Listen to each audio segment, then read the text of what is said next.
como aquela pessoa, como aquele atendente, seja no digital, seja no ao vivo, saber que palavras-chave usar.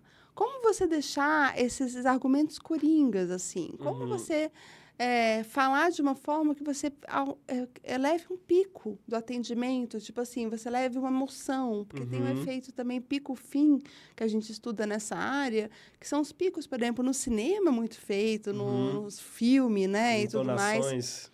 Entonações e também picos de emoção. Só que muitas vezes, por exemplo, você está retendo um cliente, aí você reteve. Aí você, no final, você fala assim, tá, muito obrigada, estamos à disposição. Só que ali no final é um momento que você pode falar assim, eu posso falar uma coisa que vai marcar ele, ele vai sair com um NPS, por exemplo. A Uhum. gente tem alguns projetos que o NPS foi no céu, ele aumentou muito por causa de algumas coisas que você fala que geram essa emoção, que geram esse pico. Então, assim, esses projetos de tom de voz, de atendimento, são uns que a gente gosta muito, porque dá para fazer muito com dado. Então, você mexe com dado absurdamente, você tem ali estatisticamente, você pode fazer várias análises estatísticas, ao mesmo tempo que você tem um humano. Uhum. Uma coisa até que, quando você falou das pessoas que estão, né, de um time, assim, quem que está numa equipe, por exemplo, de um projeto como esse, né, tem muitos, né? São inúmeros, eu entendi que tem projetos e projetos, mas falando num geral, uma coisa que, pelo que vocês trouxeram, já tem bastante, né, que é essa posição da pessoa de dados, que é muito difícil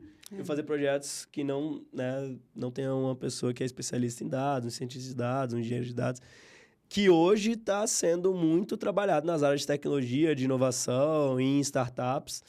Como é que são esses papéis, além do de dados, mas o de dados em si? Como é que vocês trabalham? A gente sempre tem um cientista de dados. Então, Sempre tem, numa realmente, equipe tem tem na que ter. equipe tem um cientista de dados. Uhum. Então, assim, ele tem até um conhecimento maior sobre economia comportamental e cientista de dados. Mas a gente tem uma pessoa que ela tem é a pessoa que cuida dos números, que cuida dos dados. A gente usa programação, então é Python, é R. Então, assim, para fazer o Uhum. experimento, você tem que fazer algumas ferramentas.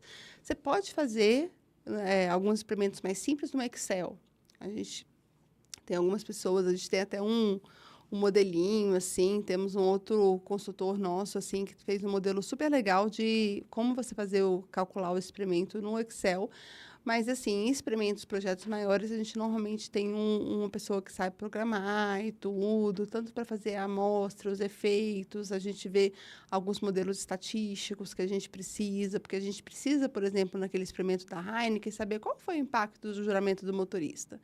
E para isso a gente fez, por exemplo, o modelo Probit. Então a gente faz o modelo para ver o que é, qual nudge que teve mais impacto, se é não é um projeto que não tem só um nudge, uma Uhum. intervenção.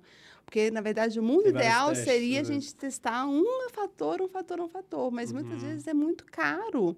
E é impossível você Sim, testar. imagino.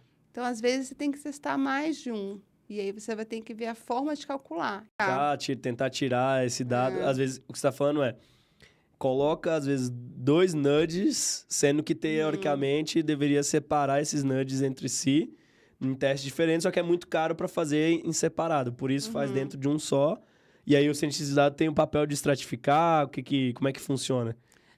Na verdade, normalmente a gente tenta fazer um só. Esse da Heineken foi um muito específico que a gente fez. Imagina que a gente estava mudando visualmente os bares em São Paulo e Uhum. Porto Alegre. Sim. Então, a gente fez vários, mas aí como é que acontecia? Quando a pessoa saía do bar, ela num tablet respondia se ela tinha...